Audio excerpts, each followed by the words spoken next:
ഇങ്ങനെ ദിവ്യനെ കണ്ടപ്പോ കുറച്ച് ജാടയാന്നൊക്കെ ജാടയെന്നല്ല അധികം സംസാരിക്കില്ല.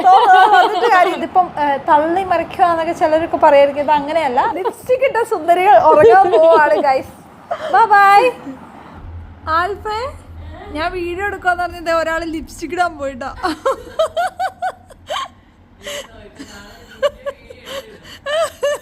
ഇങ്ങോട്ട് നോക്കി ഇട്ട ഒരല്ലി അപ്പൂപ്പനും താടിയതൊക്കെ. എന്റെ ലിപ്സ്റ്റിക്ക് പോയിട്ടില്ല. ഞാൻ ഏതാന്നറിയോ, ഞാൻ മറ്റേ സാധനം ഇട്ടെ. ഞാൻ പുതിയ ഒരെണ്ണം മേടിച്ചില്ലായിരുന്നോ? ആ അതായിട്ടെ. അതിന്റെ അടി ഭയങ്കര ലോങ് ലാസ്റ്റിങ്ങാ. ഇന്ന് കിടന്ന് ഉറങ്ങാൻ പോലും സമ്മതിക്കിടന്നല്ലേ ആൽഫ വിശ്വസിക്കുന്ന. അതെ, ഈ പാതിരാത്രി ലിപ്സ്റ്റിക് ഇട്ട് ഉറങ്ങാൻ പോകുന്നവരെ ആരെങ്കിലും കണ്ടിട്ടുണ്ടോ? ഞാൻ എന്താ കണ്ണൊക്കെ എഴുതിയാട്ടോ ഉറങ്ങാൻ പോകുന്നത്.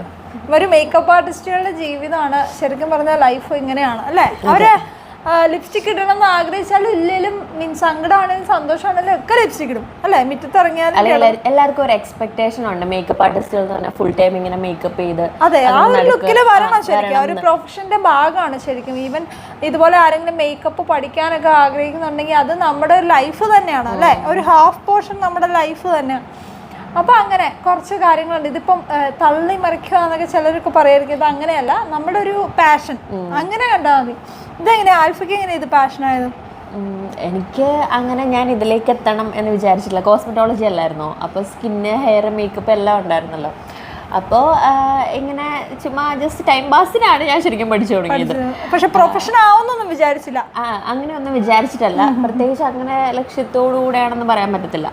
പക്ഷെ പഠിച്ചു കഴിഞ്ഞ് പിന്നെ മേക്കപ്പ് ഭയങ്കര ഇത്രയും വൈഡ് ആയിട്ടുള്ള ഓപ്പർച്യൂണിറ്റീസ് അങ്ങനെ അറിഞ്ഞപ്പോ ഓക്കെ മേക്കപ്പ് പിന്നെ ചെയ്യുമ്പോൾ നമുക്ക് കുറച്ചുകൂടി ഭയങ്കര ഇൻട്രസ്റ്റ് ആ പിന്നെ പിന്നെ മേക്കപ്പ് ചെയ്യാനും. ഓരോരുത്തർ ഹാപ്പി ആയിട്ട് ക്ലയൻസ് പോകുന്ന കാണുമ്പോൾ ഒരു രസമാണ്. പിന്നെ ഫുൾ ലുക്ക് ചെയ്ത് കഴിയുമ്പോൾ അതൊക്കെ കാണുമ്പോൾ ഒരു സാറ്റിസ്ഫാക്ഷൻ. അങ്ങനെ കുറച്ച് ഫാഷനോട് ഇൻട്രസ്റ്റും കൂടെ വേണം നമ്മൾ ഈ ഫീൽഡിൽ അല്ലേ? ശരിക്കും ഡ്രസ്സ്, ഓർണമെന്റ്സ്, മേക്കപ്പ് ഇതെല്ലാം കൂടെ വരുമ്പോഴാണ് നമ്മുടെ കംപ്ലീറ്റ് ഔട്ട്ലുക്ക് ആവുന്നത്. അപ്പോൾ ആ ഒരു ഇഷ്ടം വേണം, നമുക്ക് എപ്പോഴും വേണം.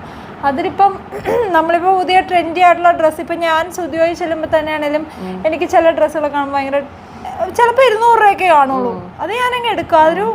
അതൊരു പാഷനാണ് എന്നോർത്ത്. അധികം എക്സ്പെൻസീവ് ആയാലേ ഫാഷനൊന്നുമില്ല. അത് വിട്, നമ്മൾ മേക്കപ്പിലേക്ക് തിരിച്ചു വരുമോ? ശരിക്കും നമ്മൾ ഇപ്പം ഒരു മേക്കപ്പ് ആർട്ടിസ്റ്റിന് ഞാൻ മാത്രം മതി, വേറെ ഫ്രണ്ട്സ് ഒന്നും വേണ്ട, അങ്ങനെയൊന്നും ചിന്തിച്ചു കഴിഞ്ഞാൽ നമുക്ക് ഈ ഫീൽഡിൽ പിടിച്ചെടുക്കാൻ പറ്റില്ല. എല്ലാവർക്കും അവരുടേതായ ടാലന്റ് ഉണ്ട് അല്ലേ? നമ്മളെപ്പോഴും നമ്മുടെ ഫ്രണ്ട്സൊക്കെ ആയിട്ടൊരു കണക്ഷൻ വേണം. നമുക്ക് പുതിയ പുതിയ കാര്യങ്ങളൊക്കെ ചോദിക്കുമ്പം പറഞ്ഞു കൊടുക്കണം, അറിയാവുന്ന കാര്യം. കുറച്ച് കോപ്പറേറ്റ് ചെയ്ത് സംസാരിക്കുമ്പോൾ തന്നെ ഇപ്പോൾ എനിക്കറിയാവുന്ന നിനക്കും നിനക്കറിയാവുന്ന എനിക്ക് ഒരുപാട് പ്രോഡക്ട്സ് ഉണ്ട്. പിന്നെ ഒരുപാട് പ്രോഡക്റ്റ് നോളജ് അറിയാനുണ്ട്. ഇപ്പോൾ നമ്മൾ രണ്ടുപേരും ഡിഫറെന്റ് ആയിട്ടുള്ള പ്രോഡക്ട്സ് ആയിരിക്കും യൂസ് ചെയ്യുന്നത്. അപ്പോൾ ഒരു കമ്മ്യൂണിക്കേഷൻ ഉണ്ടെങ്കിൽ തന്നെ കുറച്ചുകൂടെ ബെറ്റർ ആയിട്ട്. അല്ലാതെ എൻ്റെ ട്രിക്കൊന്നും ഞാൻ ആർക്കും പറഞ്ഞു കൊടുക്കില്ല, പ്രോഡക്ട്സ് പറഞ്ഞു കൊടുക്കത്തില്ല. അങ്ങനെ ഒരു മെന്റാലിറ്റി ഒക്കെ ഭയങ്കര, കാരണം ഒരിക്കലും നമ്മൾ ചെയ്യുന്ന പോലെ ആവില്ല മറ്റൊരാൾ ചെയ്യുന്നത്. ഇന്നത്തെ കാലത്ത് ഒരു പ്രോഡക്റ്റ് ഒരാൾക്ക് വാങ്ങണം എന്നുണ്ടെങ്കിൽ ആർക്കും വാങ്ങാം. മീൻസ് അതിനുള്ള പൈസ മാത്രം സേവ് ചെയ്താൽ മതി. പിന്നെ ഇപ്പം എൻ്റെ കയ്യിൽ നാഴ്സ് കിട്ടി, അല്ലെങ്കിൽ സെഫോറ കിട്ടിക്കഴിഞ്ഞാലും ആൽഫയുടെ കയ്യിൽ കിട്ടിക്കഴിഞ്ഞാലും അത് രണ്ടുപേരും രണ്ട് രീതിയിലായിരിക്കും യൂസ് ചെയ്യുന്നത്. ഒരേപോലെ ചെയ്യണമെന്ന് വിചാരിച്ചാൽ കൂടിയും രണ്ട് രീതിയായിരിക്കും.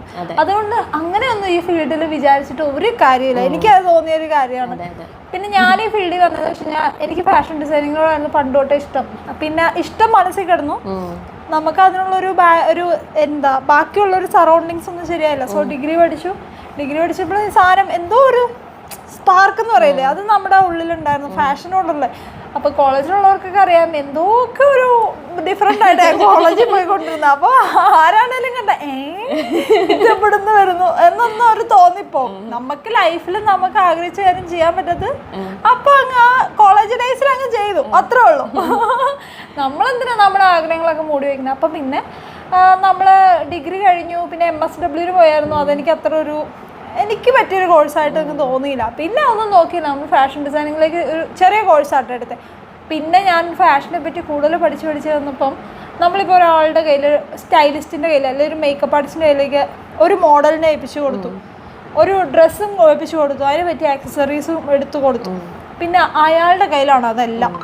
പിന്നെ അതിൻ്റെ ഔട്ട്പുട്ട് നമ്മൾ എങ്ങനെയാവും നമുക്ക് കണ്ടുകൊണ്ട് നിൽക്കാനേ പറ്റുള്ളൂ. നമ്മൾ ആഗ്രഹിച്ച പോലെ ആവണം എന്നില്ല. അത് സോ നമ്മൾ തന്നെ എന്തുകൊണ്ട് ഓൾ ഇൻ ഓൾ ആയിട്ട് എല്ലാം ചെയ്യാൻ പറ്റുന്നില്ല എന്ന് ചെയ്യാൻ പറ്റും എന്നുള്ളൊരു തോട്ട് വന്നപ്പോൾ നമുക്ക് മേക്കപ്പും കൂടെ പഠിച്ചാലോ എന്നുള്ളൊരു സാധനം വന്നു. പിന്നെ അങ്ങനെയാണ് വന്നത്. പിന്നെ അത് മാത്രമല്ല ഈ ഫാഷൻ ഡിസൈനിങ് എന്ന് പറയുന്നത് ഭയങ്കര ഹ്യൂജ് ആയിട്ടുള്ളൊരു സംഭവമാണ്. ഇപ്പോൾ കുറേ വർക്കുകൾ ഞാൻ ചെയ്യുമായിരുന്നു സാരിയിലൊക്കെ. അപ്പോൾ ആ ടൈമിൽ കുറേ വർക്കുകൾ വന്നു. പിന്നെ എൻ്റെ കീഴിൽ സ്റ്റാഫൊന്നും ഇല്ലായിരുന്നു ആ സമയം. ഞാൻ തന്നെ ഇരുന്നൊക്കെ ഒരു സാരി ഇരുന്ന് ചെയ്യുക. അത് രാത്രിയൊന്നോ പകലൊന്നോ ഒന്നുമില്ലാതെ ഒരാഴ്ചയൊക്കെ. എന്നിട്ട് 5000-6000 രൂപയൊക്കെ പറഞ്ഞു കഴിഞ്ഞാൽ ആൾക്കാർ ഒയ്യോ അങ്ങനെ ഒരു സാധനം ഉണ്ടായിരുന്നു. എത്ര എഫേർട്ട് എടുത്തിട്ടാണെന്നറിയാമോ. അപ്പോൾ പിന്നെ എന്തോ മേക്കപ്പും കൂടെ പഠിച്ചേക്കാം, ഇതിൻ്റെ സാധ്യതകൾ എന്താണെന്ന് നമുക്ക് അറിയില്ലല്ലോ. അപ്പം അങ്ങനെയാണ് വന്നത്. മേക്കപ്പ് പഠിക്കാൻ വന്നു കഴിഞ്ഞപ്പോൾ ഫുൾ പഠിച്ചു. മേക്കപ്പ്, ഹെയർ, സ്കിന്ന്, അതും അഡ്വാൻസ് കോസ്മെറ്റോളജി പഠിച്ചു. പ്രോഡക്റ്റ് കൈ കിട്ടിക്കഴിഞ്ഞാൽ ഇതെങ്ങനെയാ സ്കിന്നിൽ വർക്കാവും, ഡ്രൈ സ്കിന്നാണോ കോമ്പിനേഷൻ സ്കിന്നാണോ, അതുപോലെ സ്കിന്നും നല്ലതാണ്. എല്ലാം പഠിക്കുന്നത് നല്ലതാണ്. ശരി, അതിന്റെ ഗുണം നമുക്ക് കിട്ടിയിട്ടുണ്ടല്ലേ ശരിക്കും. ഇപ്പം സ്കിൻ അനുസരിച്ച് പ്രോഡക്റ്റ് ചൂസ് ചെയ്യാനും, ഇപ്പൊ നമ്മുടെ അലോവേറ ജെൽ ഏത് സ്കിന്നിന് ചേരും, അല്ലെങ്കിൽ എന്താ ഓയിലി സ്കിന്നിന് എന്ത് ടൈപ്പ് പ്രൈമർ പറ്റും, ഇങ്ങനെയുള്ള കുറെ കാര്യങ്ങൾ. നമ്മൾ മേക്കപ്പ് ആർട്ടിസ്റ്റ് ആയതുകൊണ്ട് ഇപ്പൊ ബ്രൈഡ് എല്ലാരും നമ്മളോട് ചോദിക്കും ഇന്ന സ്കിന്നിന് ഏതാ യൂസ് ചെയ്യണ്ടേ, ഏത് ഫേഷ്യൽ ചെയ്യണം. അതെ അതൊക്കെ നമുക്ക് പറഞ്ഞു കൊടുക്കാൻ പറ്റൂട്ടോ. നമ്മൾ ഇത്രയും എഫോർട്ട് എടുത്ത് ഫുൾ കോസ്മെറ്റോളജി, അഡ്വാൻസ് കോസ്മെറ്റോളജി പഠിക്കുമ്പോൾ അതിൻ്റെതായ ബെനിഫിറ്റ് ഉണ്ട്, ഉറപ്പായിട്ടും ഉണ്ട്. പിന്നെ മേക്കപ്പ് മാത്രം മതി, അത് വേറൊരു ഡിഫറെന്റ്. എനിക്കറിയില്ല, എനിക്കിത് എന്തായാലും പഠിച്ചിട്ട് നമുക്ക് നഷ്ടമൊന്നുമില്ല. അപ്പൊ അങ്ങനെ മേക്കപ്പ് ലൈഫ്. പിന്നെ നമ്മുടെ അക്കാദമി വെച്ചൊന്നും അങ്ങനെ അധികം സംസാരിച്ചിട്ടൊന്നുമില്ല. എനിക്കിങ്ങനെ ദിവ്യനെ കണ്ടപ്പോ കുറച്ച് ജാടയാന്നൊക്കെ കാര്യമില്ല, ഞാൻ അധികം സംസാരിക്കുന്നൊന്നുമില്ലായിരുന്നു. പിന്നെ എന്റെ കോളേജിലാണെങ്കിലും ഒത്തിരി പേര് പറയുന്നുണ്ട് ഞാൻ ഭയങ്കര ജാടയാണ്. എന്നിട്ട് 3rd year ഒക്കെ എത്തുമ്പോ എന്റെ ജൂനിയേഴ്സ് അയ്യോ ചേച്ചി ഇങ്ങനെയായിരുന്നോ ചേച്ചി, ലുക്ക് മാത്രമേ ഉള്ളൂ എന്നൊക്കെ, വാ തുറന്നു കഴിഞ്ഞാൽ പാവാന്നൊക്കെ ഊഹിക്കാലോ.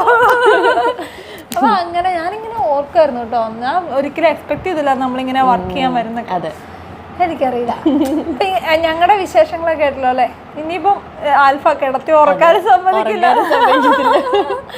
അപ്പൊ നമുക്ക് ഇന്ന് വൈൻഡപ്പ് ചെയ്യാലോ. എത്ര പെരപ്പിച്ച് മതി. 12 മണിയായി. 12 മണി 4:30 ആവുമ്പോ എണീക്കണം. എന്റെ അമ്മ സ്റ്റാർട്ട് ചെയ്യണം. അരക്ക് താഴേക്ക് ഭയങ്കര ക്ഷീണം. അപ്പൊ നമുക്ക് ഉറങ്ങാം. അപ്പോൾ ഗുഡ് നൈറ്റ്. ലിപ്സ്റ്റിക് ഇട്ട സുന്ദരികൾ ഉറങ്ങാൻ പോവാണ് ഗൈസ്. Bye bye.